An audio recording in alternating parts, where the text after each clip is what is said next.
How do we make the transition from the psychological self to the self?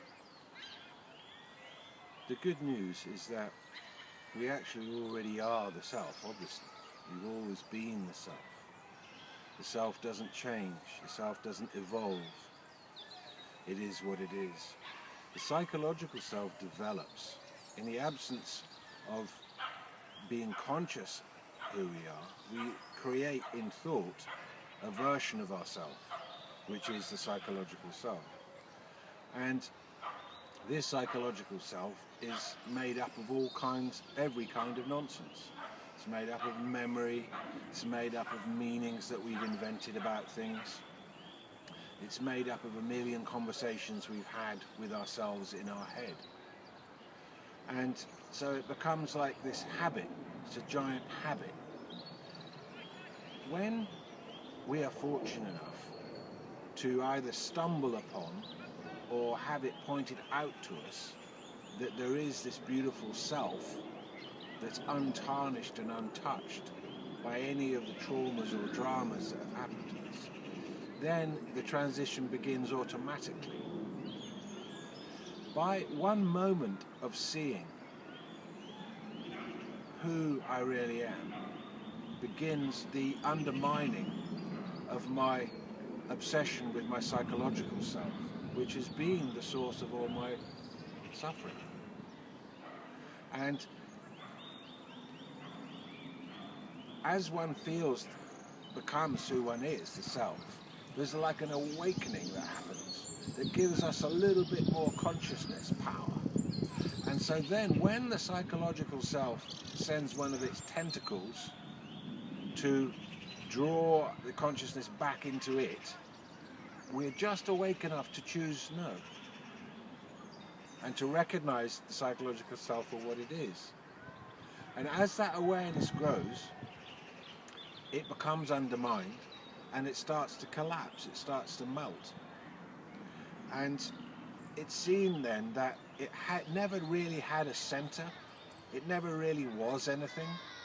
It just was a sort of ramshackled conglomeration of thoughts, mind and memory. And so it happens really naturally, but we can help it by introspection. On the one hand, by just being, putting everything down, putting I down, putting you down, putting thinking down, putting any feelings down, putting emotions down, and seeing what is just left, and spending as much time in that pure presence as possible.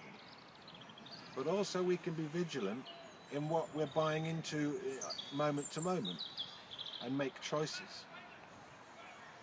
But really the beauty of it is, you could call it grace. Grace perhaps is what makes what's impossible possible. And it comes when it will. You can't summon up grace. You can't demand grace. You can't command grace.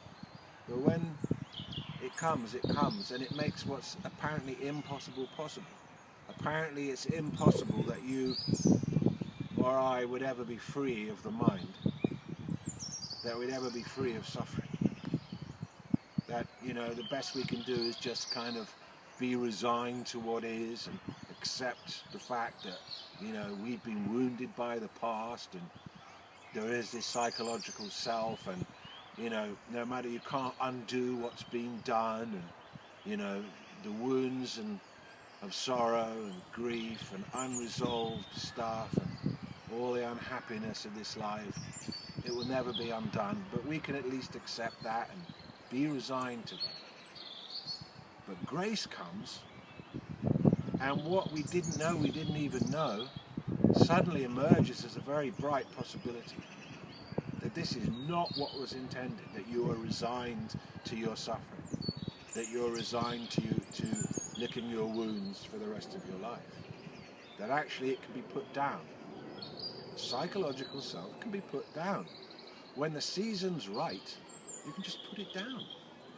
Do the unresolved things even need to be resolved? This is a great question.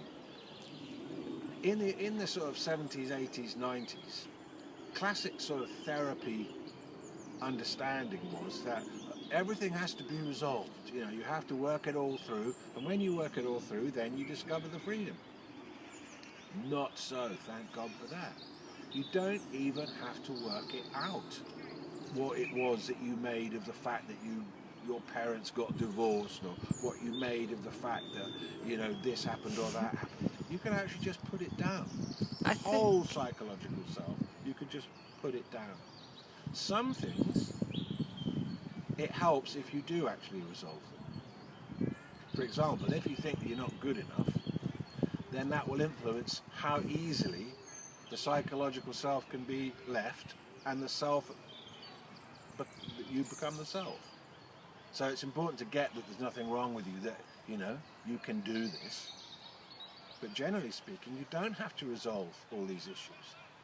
That they just fall away as part and parcel of a persona.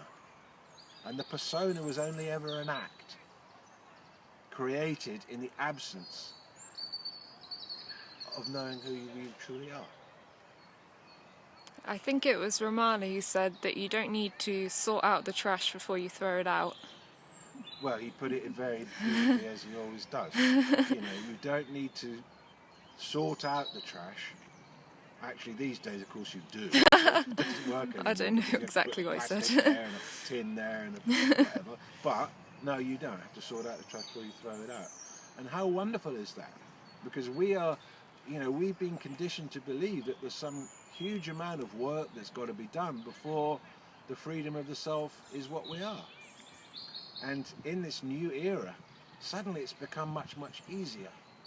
That the grace is there. So, you know, this is something to feel excited about. This is something to feel that you can do. This is something to feel that you can have. This freedom. And then how that happens, how it is that it falls away, the psychological self, once we move out of it, that is a mystery.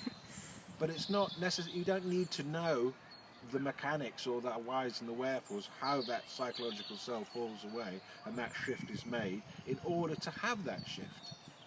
It's very real, that